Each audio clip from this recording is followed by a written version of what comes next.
දරුවනේ අද පාඩමට මං ඔයගොල්ලොත් එක්ක සාකච්ඡා කරන්න තෝරගත්තේ ඉන්දියානු කලාවෙන් ගොඩක් වටින පාඩමක්. ඉතින් ඉන්දියානු කලාව හදාරන ඔයගොල්ලොන්ට ලෝකයේ ඉපැරණි ශිෂ්ටාචාර හදාරන්න වෙනවනේ. ඉතින් මේ ලෝක ශිෂ්ටාචාර හදාරනකොට ආසියාවේ තිබුණු ඉතාමත් වැදගත් ශිෂ්ටාචාරයක් තමයි ඉන්දු නිම්න ශිෂ්ටාචාරය කියන්නේ. ඉතින් ඉන්දු නිම්න ශිෂ්ටාචාරය අපිට ගොඩක් කිට්ටුවෙන් පිහිටි ඉන්දියාවේ තමයි පැවතිලා තිබුණේ. ඉතින් දැන් ඔයගොල්ලෝ දන්නවනේ පැරණි ශිෂ්ටාචාර ගොඩක් බිහි වෙන්නේ ගංගා නිම්නාශ්‍රිතවනේ. ඔය ගංගා නිම්නාශ්‍රිතව ශිෂ්ටාචාර බිහි වෙන්න හේතු පාදක වෙච්ච කාරණා ගොඩක් තියෙනවා. ගොඩක් ඉතින් මේ ජල පහසුව තමයි නේද? වතුර අත්‍යවශ්‍යම දෙයක්නේ. ඒ හින්දා වතුර තියෙන තැන් වලට මිනිස්සු එක්කාසු වුණා. ඒ වගේම වතුරත් එක්ක බැඳිච්ච සංස්කෘතික පද්ධතියක් බිහි වෙන්න පටන් ගත්තා. ලෝකේ පැරණි ශිෂ්ටාචාර ගැන ඔයගොල්ලෝ හදාරනකොට ඔය ජලයත් එක්ක ගනුදෙනු කරපු සමහර ශිෂ්ටාචාර ගොඩක් වැදගත් කියලා ඔයගොල්ලන්ට තේරෙනවා. ඔයගොල්ලන්ට මතකද නයිල් ශිෂ්ටාචාරය? ඒ කියන්නේ මිසර ශිෂ්ටාචාරය. ඔය මිසර ශිෂ්ටාචාරයත් ඒ වගේ එකක් නේද? දැන් ඔය ගංගා ආශ්‍රිතව බිහිවෙච්ච ශිෂ්ටාචාර අතරේ මේ ඉන්දු නිම්න ශිෂ්ටාචාරය නිර්මාණය වෙන්නේ ඉන්දියාවේ සින්දු නදිය ආශ්‍රිතව. එතකොට මේකටම තමයි ඉන්දු නදිය කියන්නේ. ඔය ඉන්දු ගංගාවට තිබුණනේ තව අතු ගංගාවක්. ඇත්තටම කියනවා නම් ඉතින් අතු ගංගා එකක් නෙවෙයි, අතු ගංගා ගොඩක් තිබුණා. ඔය අතු ගංගා අතුරින් ශිෂ්ටාචාර නිර්මාණය වුණා බොහොමයක් වෙලාවට. ඉතින් අද අපි ඔයගොල්ලන්ට කතා කරන ඉන්දු නිම්න ශිෂ්ටාචාරයේ වැදගත් නගර දෙකක් තියෙනවා. ඒකෙන් පළවෙනි නගරය තමයි මොහෙන්ජොදාරෝ කියන්නේ. මොකද්ද මොහෙන්ජොදාරෝ? දැන් මොහෙන්ජොදාරෝ කියන නගරය නිර්මාණය වෙන්නේ ඉන්දු නදිය ආශ්‍රිතව. දැන් ඉතින් ඔය ඉන්දු නදියේ අතු ශාඛාවක් තියෙනවා රවි නදිය කියලා. ඔය රවි නදිය ආශ්‍රිතව නිර්මාණය වෙනවා හරප්පා කියලා ශිෂ්ටාචාරයක්. මොකද්ද හරප්පා? ඔන්න එතකොට මොහෙන්ජොදාරෝ හරප්පා කියන නගර දෙක කේන්ද්‍ර කරගෙන තමයි මේ ඉන්දු නිම්න ශිෂ්ටාචාරය නිර්මාණය වෙන්නේ. දැන් මතකයිනේ මොහෙන්ජොදාරෝ නගරයයි හරප්පා නගරයයි. දැන් මීට අමතරව පෞරාණික නගර කීපයක්ම තියෙනවා මේ ගංගාව ආශ්‍රිතව. මං ඉතින් ඒව ගැන කියලා දෙන්නේ නැත්තේ ඔයගොල්ලොන්ගේ ඔළුවට මේ වෙලාවේ දාගන්න ඕන මේ නගර දෙක ගැන විතරයි. දැන් මතකයිනේ. එහෙමනම් මම ටික මේ නගර දෙක ගැන කරුණු කියලා දෙන්නම්. දැන් ඔන්න මේ නගර දෙකම පිහිටලා තියෙන්නේ ගංගාවට වඩා ටිකක් ඉහළින් පිහිටන විදියට. දැන් ඔන්න ඒ වගේම මේ නගරවල පිහිටීමක් ටිකක් එක විදියට තමයි නිර්මාණය වෙලා තියෙන්නේ. මං එහෙම කිව්වේ මේ නගරවල තියෙනවා ප්‍රධාන පාලක මධ්‍යස්ථානයක්. ඒ කියන්නේ නගරය පාලනය කරපු පාලකයන් වැඩිපුර වාසය කරපු ප්‍රදේශයක්. ඒක ඉතින් ගොඩක් උස්සම තැන තමයි නිර්මාණය කරලා තියෙන්නේ. සාමාන්‍ය ජනතාව ඉන්න ප්‍රදේශ ඊට පහළින් තමයි නිර්මාණය වුනේ. එතකොට අර මං කිව්ව පාලක මධ්‍යස්ථානයේ ගොඩක් වෙලාවට කොටු පවුරකින් ආවරණය කරන්නත් මේගොල්ලෝ උත්සාහ අරගෙන තිබුණා. හොඳ ආරක්ෂාවක් දෙන්න ඕනේනේ. ඉතින් දැන් නගරයේ තියෙන පාලක මධ්‍යස්ථානය උඩින් තියෙන්නේ නගරයේ තියෙන වැසියන්ගේ ගෙවල් දොරවල් පහළින් තියෙන්නේ. දැන් ඔන්න ඔයගොල්ලන්ට චිත්‍රයක්ම වෙනවා. ටිකක් උස තැනක්නේ. මොහෙන්ජොදාරෝ නගරයත් ඔය වාගෙමයි හරප්පා නගරයත් ඔය වාගේමයි. ඉතින් ඒවයි ගොඩක් උස්සම තැන දැක්ක සමහරු මලවුන්ගේ කන්ද, ගඩොල් කන්ද වගේ වචනත් මේ උස් ස්ථානවලට දාගෙන තමයි ඉස්සෙල්ලා මේ නගරේ කැණීම් කටයුතු කරලා තිබුණේ. මේ නගර හම්බ වෙන්නේ ඉතින් නගර හොයනවා කියලා කැණීම් කරපු අතරමඟදී නෙවෙයි, අහඹු ලෙස තමයි. ඒ කියන්නේ ගොඩක් වෙලාවට මම්මාවත් තනනකොට ඒ වගේ අහම්බෙන් තමයි මේ ගඩොල් නිර්මාණ හම්බ වෙන්න පටන් ගත්තේ. එතකොට තමයි ඉතින් මේවා හොඳට හිමින් කැනලා මේවායේ තියෙන කොටස් පරේෂණ වලට ලක් කරලා මේ නගර කොච්චර පැරණිද කියලා හොයාගන්න පුළුවන් උනේ. කොහොමුණත් ඉතින් මේ නගරවල පැරණිතාවයෙන් මනින්න රේඩියම් කාබන් කාල නිර්ණය ඊටත් වඩා තාක්ෂණික ශිල්ප ක්‍රම භාවිතා කරපු බවත් ඔයගොල්ලෝ මතක තියාගන්න ඕන. සමහර වෙලාවට සමකාලීන කලාවේ තියෙන ලක්ෂණත් ඒ කිව්වේ ලෝකේ තියෙන වෙනත් ශිෂ්ටාචාරවල තියෙන සමාන ලක්ෂණත් බලලා කාල නිර්ණය කරන්න විද්‍යාඥයෝ පෙළඹිලා හිටියා. දැන් ඉතින් මේ සොයා ගැනීම බලනකොට ක්‍රිස්තු පූර්ව 3000ක් විතර මේ ශිෂ්ටාචාරයේ අතීතය දිව යනවා කියලා තමයි හොයාගෙන තියෙන්නේ. ඒ වගේම මේ ශිෂ්ටාචාරයේ ක්‍රිස්තු පූර්ව 1500 විතර වෙන්නකොට විනාශයට පත් වෙලා තියෙනවා කියලත් හොයාගෙන තියෙනවා. ඉතින් මම එහෙම කිව්වේ මේ කාලය පිළිබඳව අපිට ලොකු තර්කයක් අවශ්‍ය නැහැ. කාලය පිළිබඳ එක එක්කෙනා එක විදිහේ අදහස් ඉදිරිපත් කරනවා. අපිට කාලයට වඩා වැදගත් වෙන්නේ මේවායේ තියෙන නිර්මාණ. ඉතින් අපි ඒව ගැන තමයි වැඩිපුර කතා කරන්න ඕන. දැන් ඔය මොහෙන්ජොදාරෝ කියන්නේ අර මං කලින් කිව්ව මලවුන්ගේ කන්ද කියලා හඳුන්වන ප්‍රදේශය. ඉතින් සමහර අය මේ හරප්පා සංස්කෘතිය කියලා හඳුන්වලා දෙන්න පුරුදු වුණා. මොකද ඉස්සල්ලාම පුරාවිද්‍යාත්මක නටබුන් හම්බ වෙලා තියෙන්නේ හරප්පා නගරේ. ඒකින්ද මේ ශිෂ්ටාචාරයට හරප්පා සංස්කෘතිය කියලා එහෙම නැත්නම් හරප්පා සભ્યත්වය කියලා ඇතැම් අය හඳුන්වන්න පටන් ගත්තා.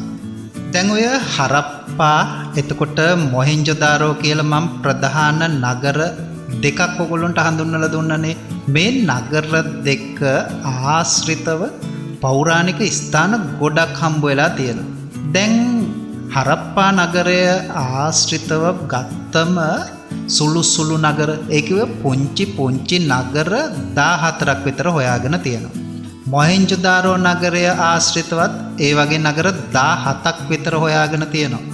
ඉතින් ඔය ස්ථාන අතර චන්හුදාරෝ, කලිබංගන්, ලෝතාල් වාගේ පැරණි ස්ථාන හම්බ වෙලා තියෙන බව අමතක කරන්න එපා. ළඟට ඔයගොල්ලෝ මතක තියාගන්නට ඕන මේ නගරවල සැලැස්ම ගොඩක් වෙලාවට එක විදියට තමයි නිර්මාණය වෙලා තියෙන්නේ. දැන් මම අර කලින් කිව්වනේ මේ නගරය නිර්මාණය වෙලා තියෙන ටිකක් උස් ස්ථානයක කියලා. ඒක ඇත්ත. එතකොට අන්න ඒක අනුව බැලුවම ඔය උස් ස්ථානයේ ඒ කියන්නේ ප්‍රධාන පාලක මධ්‍යස්ථානයේ ඉඳලා සිව් දිශාවට එක කෙලින් ගමන් කරන්න පුළුවන් ටිකක් පළලට නිර්මාණය වෙච්ච පාරවල් තනලා තිබුණා. ඒව නිකන් හරි කෙලින් තමයි ගමන් කරන්නේ. හැබැයි පහළට බෑවුම් වෙන විදියට තමයි මේ පාරවල් නිර්මාණය කරලා තිබුණේ. දැන් ඔය හතර පැත්තෙන් පාරවල් හතරක් තියෙනවා, මැදින් උස ඉදිකිරීමක් තියෙනවා. දැන් නිකමට හිතන්නකෝ මේක වටේ ආරක්ෂිත තාප්පයක් තිබුණා කියලා. දැන් ඉතින් ඔය මං කිව්ව පාරවල් හතර යාබද කරන විදියට එකිනෙකට සම්බන්ධ වෙමින් යන පුංචි පාරවල් ගොඩක් මේකට එකතු වුණා. හරියට නිකන් උඩින් බැලුවොත් ඒ කියන්නේ ආකාශ පර්යාවලෝකන දෘෂ්ටියකින් බැලුවොත් එහෙමත් නැත්නම් ඉතින් ඔය කුරුල්ලෙක් බලන විදියට බැලුවොත් මේක නිකන් මකුළු දැලක් වගේ පේන ස්වරූපයටම ලස්සනට නිර්මාණය වෙලා තිබුණා. දැන් ඔයගොල්ලන්ට මේ චිත්‍රය හිතින් මවා ගන්න පුළුවන් කියලා මං හිතනවා. දැන් ඔය ප්‍රධාන මාර්ග 4 ඇරුණාම මේ කුඩා මාර්ග ටිකක් පුංචියට තමයි නිර්මාණය කරලා තිබුණේ. දැන් නිකන් හිතන්නකො මේ කුඩා මාර්ග වලින් එනවා ජල අපවහනය කරන්න කානු පද්ධතිය. මේ කානු පද්ධතිය එකට එකතු වෙලා ටිකක් ලොකු නලවලට සම්බන්ධ වෙලා ඔය ප්‍රධාන පාරවල් 4න් 15ට බෑයුම් වෙන කානු පද්ධතියකට එකතු වෙන විදියට තමයි ජල අපවහන පද්ධතිය නිර්මාණය කරලා තියෙන්නේ.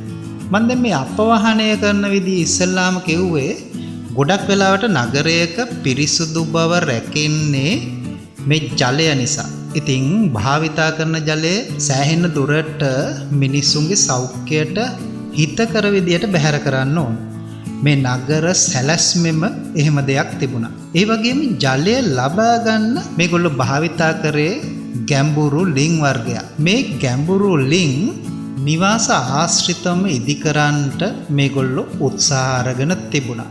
හැම නිවසකටම බොහොම පහසුවෙන් එන්න පුළුවන් තැනකින් තමයි මේ ලිඳ කැනලා තිබුණේ. දැන් ඔය නිවාස පිළිබඳව හොයලා බලනකොට ඒ නිවාසවල තියෙන දොරටු එහෙමත් නිර්මාණය කරලා තිබුණේ අර මං කලින් සඳහන් කරපු පාරවල් වලට පිටුපාලා. ඒ කියන්නේ පාරේ ඉඳන් බැලුවම ගේ ඇතුලේ පේන්නේ නැති විදියට තමයි දොරටු නිර්මාණය කරලා තිබුණේ.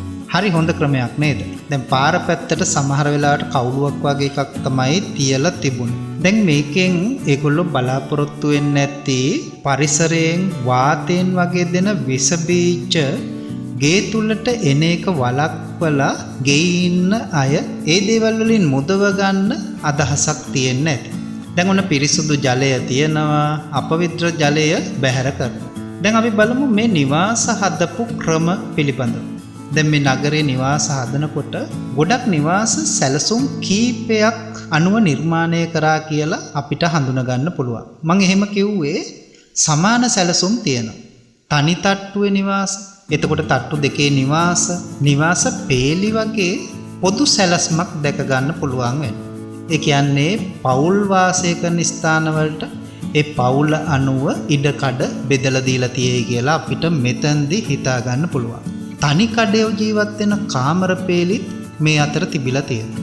එතකොට ඒගොල්ලෝ ජීවත් වෙන කාමර පේලිය කෙලවරේ ඒගොල්ලෝ හැමෝටම භාවිතා කරන්න පුළුවන් විදියට ලිඳක් තනලා තිබුණා.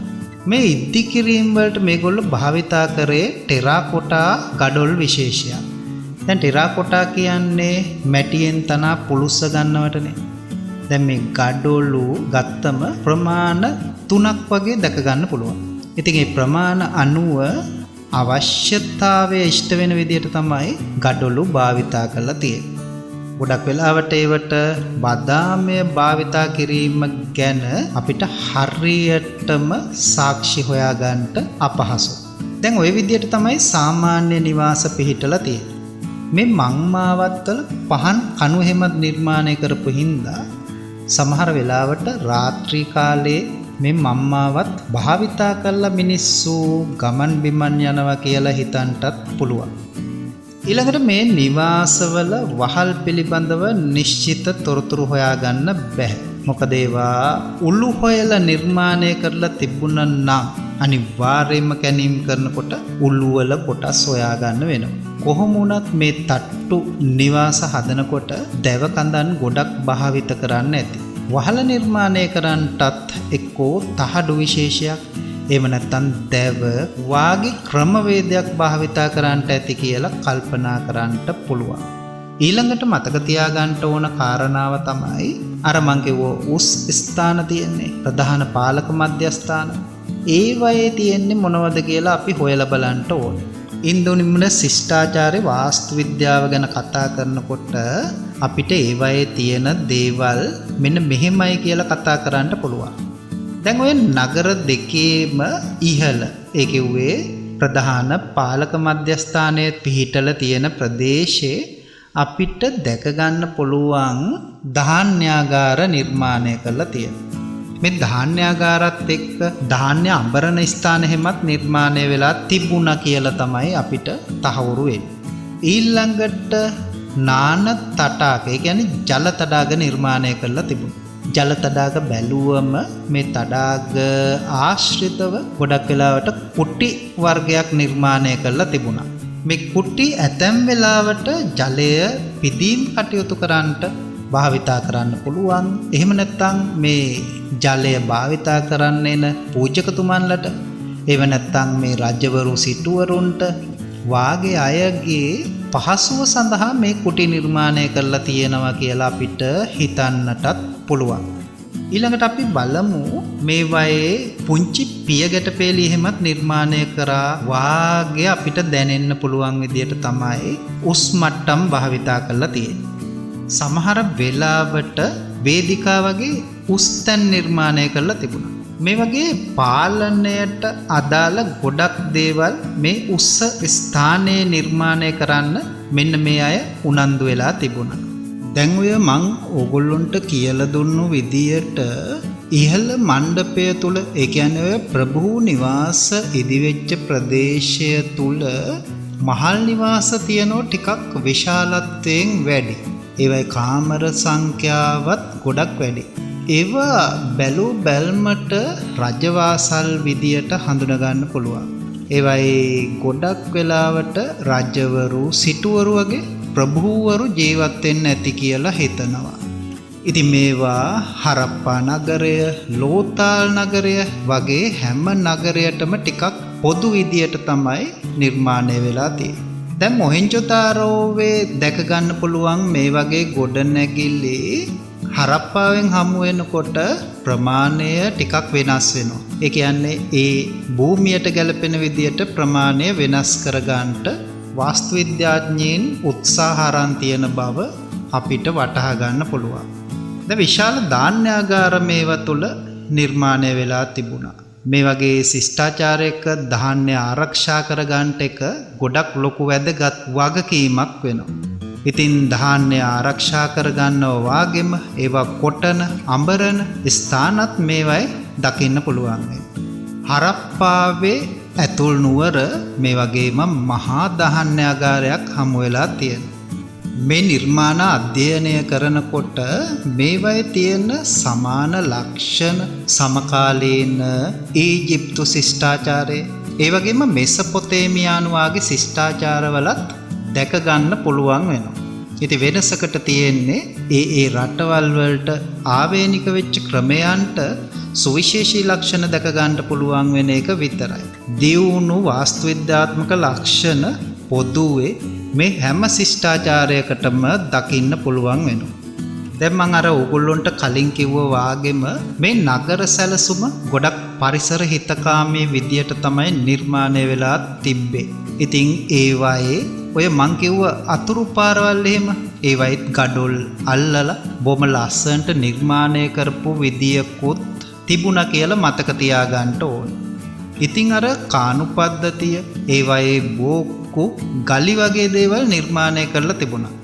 ඒව ගොඩක් දියුණු වාස්තු විද්‍යාත්මක ක්‍රමයක් තියෙන නගරවල තමයි දකින්න හම්බ වෙන්නේ. දැන් අර මං කලින් කියපු විදියට ඔයගොල්ලන්ට මතකයිනේ පිටත නගරේ තිබුණු නිවාස පිළිබඳව මං විස්තරයක් කරා. ඒ වයිදී අපි කතා කරපු ලක්ෂණ වලට අමතරව මේ නිවාස වර්ග ප්‍රධාන වශයෙන් ආකෘති කීපයකට නිර්මාණය වුණා කියලා මං ඔයගොල්ලන්ට කියලා තිබුණා. ඉතින් ඒවයි ප්‍රභූවරු වාගේ සිටුවරු වාගේ ජීවත් වෙච්ච බවකුත් සමහර නිවාස වලින් අපිට දැක ගන්න පුළුවන්. ඉතින් ගොඩක් නිවාසවල ටෙරාකොටා මැටි පුවරු අතුරලා ඒවයේ ගෙබිම් අලංකරණ කටයුතු කරලා තියෙනවා කියලාත් මතක තියාගන්න ඕන. සෑහෙන තරම් නිවාස කැණීම් කරනකොට ඒවයේ උදුන් තිබුණු බවත් හම්බ වෙලා තියෙනවා. මම අර කලින් කිව්ව කම්කරු නිවාස නම් ටිකක් සරල විදියට තමයි නිර්මාණය කරලා තිබුණේ. සමහර වෙලාවට මේ නටබුන් අතරේ අමුතුම විදිහේ උදුන් එක දිගට දැක ගන්න පුළුවන් අවස්ථා අපිට හම්බ වුණා. ඉතින් ඒ වයිදී අපිට හිතන්න පුළුවන් මේ උදුන් ආශ්‍රිතව කැණීම් වලින් කෝව වාගේ දේවල් හම්බ වෙච්ච හින්දා අනිවාර්යයෙන්ම මෙතන ලෝහ වැඩ කරපු බව. ඉතින් ලෝකඩ වාත්තු කිරීමේ තාක්ෂණයට ගැලපෙන ගොඩක් දේවල් මෙන්න මේ ආකාරයට අපිට මේ භූමියෙන් හම්බ වෙනවා. මේ නගරවල හොඳ ආර්ථික ක්‍රමයක් තිබුණු බවට අපි අර කලින් කිව්ව ගබඩා වාගේ වාස්තු විද්‍යාත්මක අංග අපිට පෙන්눔 කරනවා. සමහර වෙලාවට ඉන්දු නිම්නයේ කෘෂි කර්මය කේන්ද්‍ර කරගත්තු ආර්ථික රටාවක් තිබුණා කියලා අපි විශ්වාස කරත් ඊටත් වඩා දියුණු කර්මාන්ත එහෙම මේ ශිෂ්ටාචාරයේ තිබුණු බවට අපිට මේ කැණීම් වලින් ගොඩක් තොරතුරු හෙළි වෙලා තියෙනවා.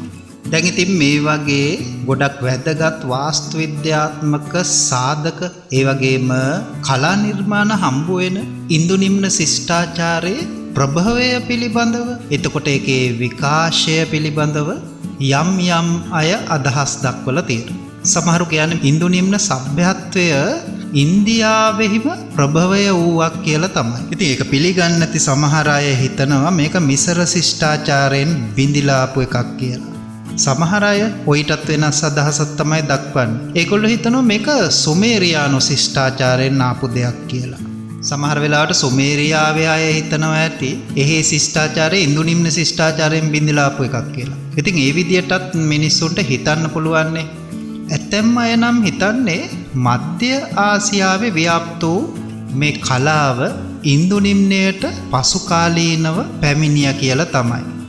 ඉතින් සමහර අය වර්තමානයේ පාකිස්තානයට අයිති වේටා සහ ෂෝබ් වගේ ග්‍රාම්‍ය ලක්ෂණ සහිත සංස්කෘතියකින් තමයි මේක මතුවලා ආවේ කියලා අදහස් ප්‍රකාශ කරලා තියෙනවා.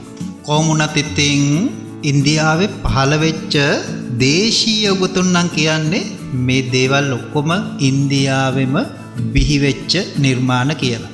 ඉතින් ඉන්දියාවේ ඉන්න අය එහෙම කියන එකම තමයි වැදගත් සාධකය වෙන්නේ. දැන් ගොඩක් වෙලාවට රටවල් වල යම්කිසි දෙයක් හම්බුනාම ඒ රටවල් වල අය හිතනවා ඒක වෙනත් රටකින් ආభాසය ලැබුණා කියලා. සමහර වෙලාවට එහෙම නොවෙන්න පුළුවන් කියලා ඒගොල්ලෝ හිතන්නේ නැහැ. දැන් මේ ඉන්දු නිම්න ශිෂ්ටාචාරයේ ඉන්දියාවෙන්ම පහළ වෙච්ච එකක් කියලා හිතන අය මේ කලාවේ තියෙන ඒකාග්‍රතාවය එතකොට හුදකලා බව ඒ වගේම අධිරාජ්‍ය තත්ත්වයේ පාලන තන්ත්‍රයක් ඒ කාලේ තිබුණු බව කුඹල් කර්මාන්තය ඒ කියුවේ වළං කර්මාන්තය ගොඩක් උසස් මට්ටමකට තිබුණු බව ඉන්දු නිම්න ශිෂ්ටාචාරයෙන් හම්බ වෙච්ච මොල්ලිය සහිත ගව රූප එතකොට ඔය ඒවායේ තියෙන වෙනත් සත්ත්ව රූප අලියා රයිනෝසිරස් වගේ සත්ත්ව රූප ගොඩක් වෙලාවට වෙනත් සංස්කෘතික සભ્યත්වයන් වල දකින්න ලැබෙන්නේ නැහැ. ඒ හින්දා මේක ඉන්දියාවටම ආවේනික වුණා කියලා ඒගොල්ලෝ විශ්වාස කරනවා. තවත් විදියකින් කියනවා නම් ගොඩක් සැලසුම් සහගත විදියට නගර නිර්මාණය කරලා තියෙන එකත් දැක ගන්න පුළුවන් මේ හැම නගරයකම. ඊට පස්සේ මේගොල්ලන්ට ගොඩක් වැදගත්ම සාධකයක් හැටියට මතු කරගන්න පුළුවන් උනේ ඉන්දියාවටම ආවේනික වෙච්ච ලස්සන අක්ෂර විශේෂයක් මේ මුද්‍රා සහ කලා නිර්මාණ අතර තිබිලා හමු වෙච්ච එක. ඉතින් මේ නිර්මාණ අධ්‍යයනය කරලා මේ ලක්ෂණ ටිකක් පොදු ලක්ෂණ නොවන බවත් ඉන්දු නිම්න ශිෂ්ටාචාරයට විතරක් ආවේනික වෙච්ච ලක්ෂණ කියලා හඳුනාගත්තු විද්වත්තු මොකද්ද දන්නවද කලේ? ඒගොල්ලෝ ඉතින් මේ ටික පාදක කරගෙන තහවුරු කරගත්ත මේ කලාව ඉන්දියාවෙන්ම පැන නැගුණු එකක් කියලා. එතකොට ඉතින් ඕගොල්ලොන්ට මේ වගේ වාසය කරපු මිනිස්සු ගැනත් පුංචි අවබෝධයක් ලැබෙන්න ඕනනේ. ඉතින් මේ කැනීම් කරනකොට ඔන්න ඇට සැකිලි එහෙමත් හම්බුණා. එතකොට මේවයි තියෙනෝනේ හිස් කබල්. මේ හිස් කබල් නූතන තාක්ෂණය භාවිතා කරලා ඒවයේ තියෙන හැඩය අනුව හදාගත්තු පරිගණක රූප සටහන් ආශ්‍රයෙන් බලනකොට මේ ශිෂ්ටාචාරය ඔස්ට්‍රොලොයිඩ් මධ්‍යදරණි එතකොට මොංගොලොයිඩ් වාගෙම ඇල්පයින් කියන මානව වර්ගයක් දකින්න පුළුවන් වෙච්ච විවිධ ගති ලක්ෂණ තියෙන ශිෂ්ටාචාරයක් කියලා තහවුරු කරගත්තා. දැන් ඉතින් හරිනේ අපි මේකේ ඉන්න මානවයෝ ගැනත් ටිකක් කතා කරානේ. ඊළඟට මතුවෙන කාරණාව තමයි මෙච්චර දියුණු ශිෂ්ටාචාරයක් එක සැරේම බිඳ වැටුනේ කොහොමද කියලා. ඉතින් කැනීම් වලින් බලනකොට මෙහෙම එක සැරේටම බිඳ වැටිලා නැහැ. අවදි ගණනාවක මිනිස්සු ජීවත් වුණා කියන්න පුළුවන් විදිහේ පස්තට්ටු මේවයින් හම්බ වෙනවා. ඒ හින්දා වරින් වර බිඳ වැටිලා නැවත නැගී සිටින රාජ්‍යයක් හැටියට තමයි මේ ඉන්දු නිම්න ශිෂ්ටාචාරය අපිට හඳුනා ගන්න පුළුවන් වෙන්නේ. කොමුණත් ඉතින් ගඟ කිට්ටුවේ හින්දා ජල ගැලීමක් වෙන්නත් පුළුවන්. ටිකක් ශාස්ත්‍රීය ප්‍රදේශයක් හින්දා පරසතුරු ආක්‍රමණ ඇති වෙන්නත් පුළුවන්. ඉතින් මේ යුද්ධයක් හරි මොකක් හරි ඔය වගේ ප්‍රශ්නයක් හින්දා තමයි මේ ශිෂ්ටාචාරය මේ විදියටම නැති වෙලා යන්නේ නැත්තේ කියලා අපිට හිතන්න පුළුවන්. මම ඔයාලට කියලා දෙන්න හදන්නේ මේ ශිෂ්ටාචාරයට අයිති කලා නිර්මාණ හම්බුනේ මොනවද කියලා. දැන් අපි මුලින්ම වාස්තු විද්‍යාත්මක නිර්මාණ කතා කරානේ. එතකොට ගල් ඒ වගේම ලෝහ ප්‍රතිමා හැමත් හම්බ වෙලා තියෙනවා. ඒ විතරක් නෙවෙයි අමුතු මුද්‍රා වර්ගයේ පුංචි කොටස් රාශියක් හම්බ වෙලා තියෙනවනේ. ඒ වගේම ආභරණ මෙවලම් වගේ දේවල් සෙල්ලම් බඩුත් හම්බ වෙලා තියෙනවා. මැටි බඳුන් එහෙම සාමාන්‍යයෙන් පොදුවේ ඕනම ශිෂ්ටාචාරයක හමු වෙනවා වාගෙම ඉන්දු නිම්න ශිෂ්ටාචාරයේත් හම්බ වෙලා තිබුණා. මේවා ඉතින් ගොඩක් උසස් විදියට නිර්මාණය කරපු ශිල්පීය තාක්ෂණයක් තිබුණු නිර්මාණනේ. අපි දැන් මේවා වෙනම අරගෙන ටිකක් තදින් හිතලා බලන්න ඕන කාලය ඇවිල්ලා. දැන් මම ඔයගොල්ලන්ට කියලා දෙන්න හදන්නේ ඉන්දු නිම්නෙන් හම්බ වෙච්ච මූර්ති නිර්මාණ කීපයක් පිළිබඳව. මේ මූර්ති නිර්මාණ වලට ගල් මාධ්‍ය භාවිතා කරලා තියෙනවා. එතකොට ලෝහ මාධ්‍ය ප්‍රතිමා හම්බ වෙලා තියෙනවා. එතකොට මේ මාධ්‍ය දෙකම ගල් වලින් නම් නෙලීමේ ශිල්ප ක්‍රමයට. ඉතින් ලෝහ වලින් නම් ගොඩක් වෙලාවට වාතු කිරීමේ ශිල්ප ක්‍රමයටනේ. ඉතින් මේකේ ඇඹීමේ ශිල්ප ක්‍රමයක් භාවිතා වෙච්ච බව අපිට මේ මැටි වැඩ වලින් පේනවා. නෙලීම, ඇඹීම, වාතු කිරීම කියන හැම ශිල්ප ක්‍රමයක්ම ඉතාම නිවරදිව ඉන්දු නිම්න වැසියෝ භාවිතා කරලා තියෙනවා. දැන් මේ හම්බ වෙච්ච මූර්ති නම් ගොඩක් ලොකු ඒවා නෙවෙයි. සාමාන්‍යයෙන් ඉතින් මේ අතේ තියාගන්න පුළුවන් සයිස් එකේ පුංචි ඒවා තමයි. දැන් අපිට ප්‍රශ්නයක් තියෙනවා මේ තරම් දියුණු නගරයක ලොකු ප්‍රතිමා හම්බුනේ නැත්තේ ඇයි කියලා.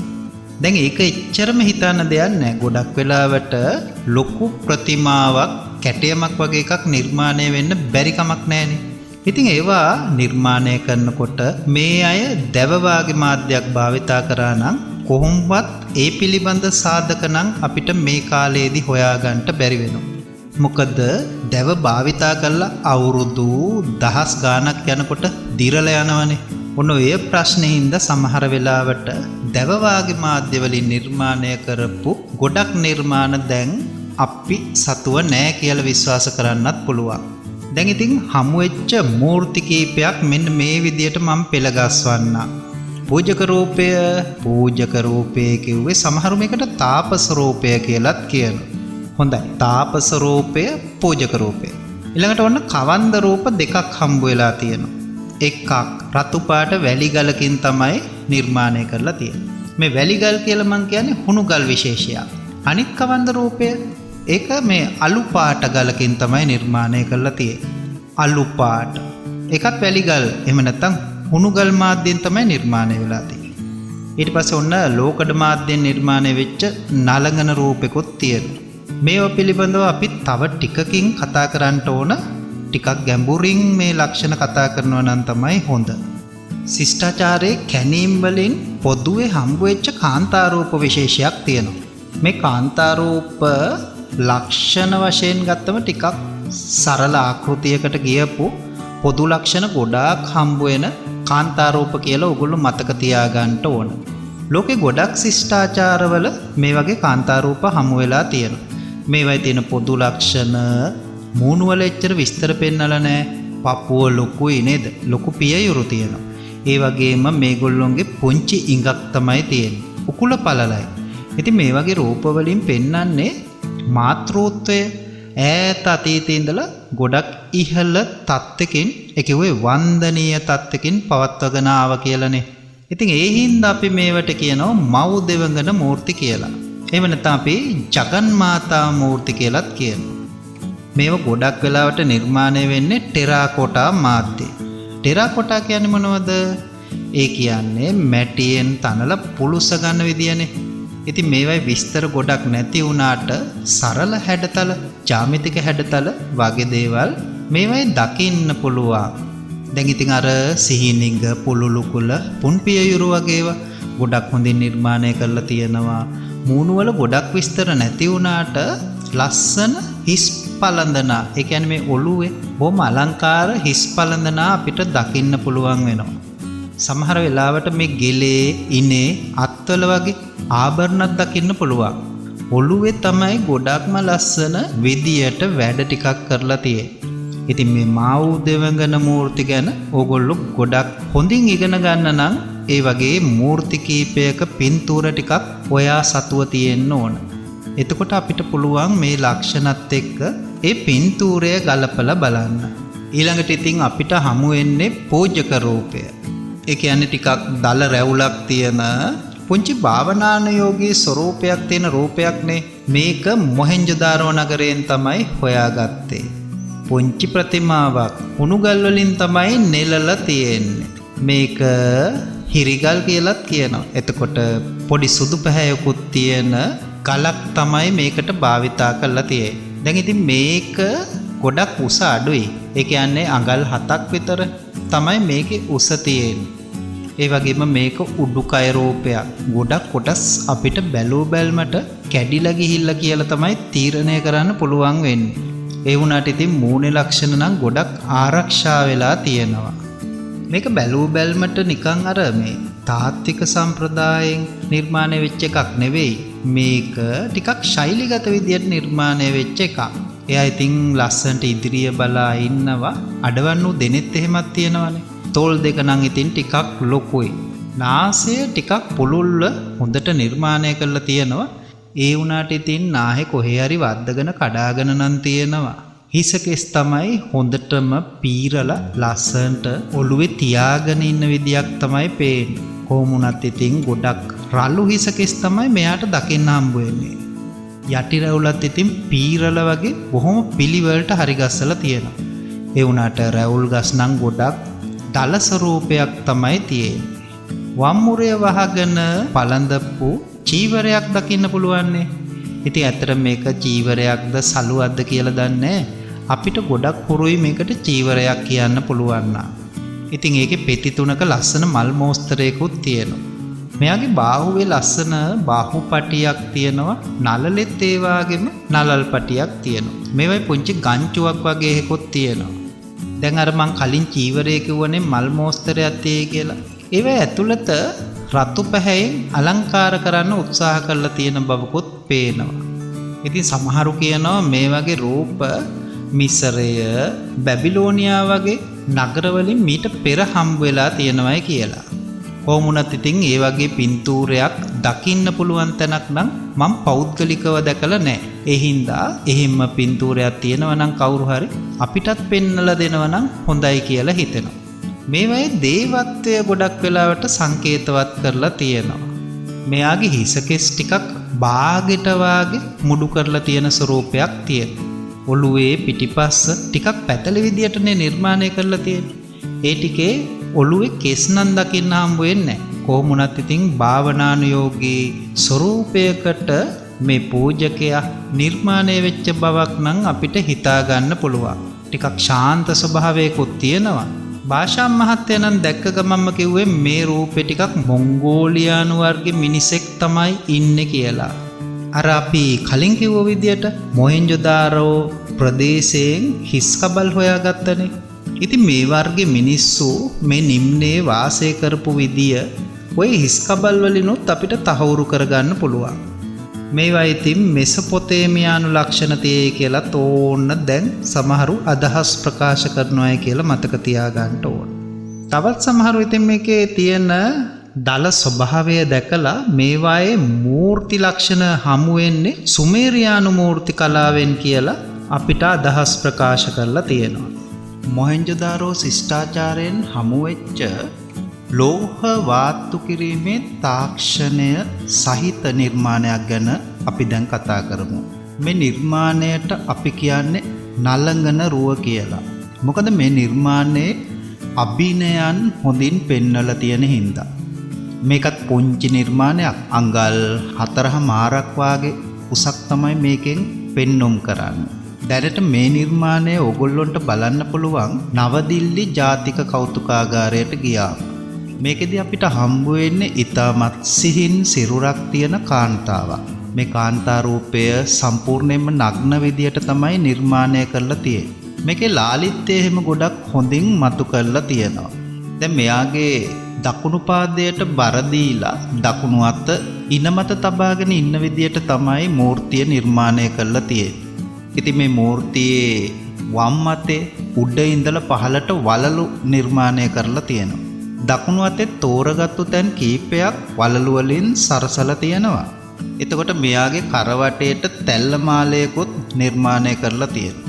අංගපසංග ගොඩක් සිහින් විදියට තමයි නිර්මාණය කරලා තියෙන්නේ. මේ තැල්ල මාලෙත් පෙති 3ක් දැක ගන්න පුළුවන්.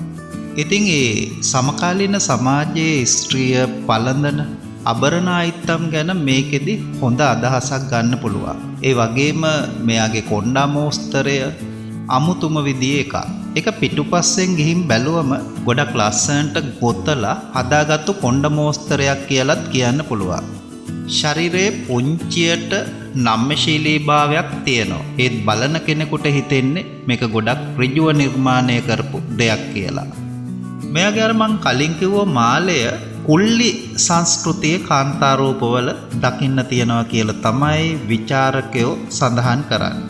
මොකද මං ඔයගොල්ලන්ට කලින් කිව්වනේ මේ කාන්තා රූපය ගොඩක් සජීවී විදියට නිර්මාණය කරලා තියෙනවා. ඒකෙදි ගොඩක්ම වැදගත් වෙන්නේ කාන්තාවගේ මුහුණේ තියෙන හැඟීම් ප්‍රකාශනය. ඒ කිව්වේ භාව ප්‍රකාශනය අතින් ගොඩක් ඉහළ මූර්තියක් හැටියට අපිට මේ මූර්තිය ඔයගොල්ලන්ට හඳුන්වලා දෙන්න පුළුවන්.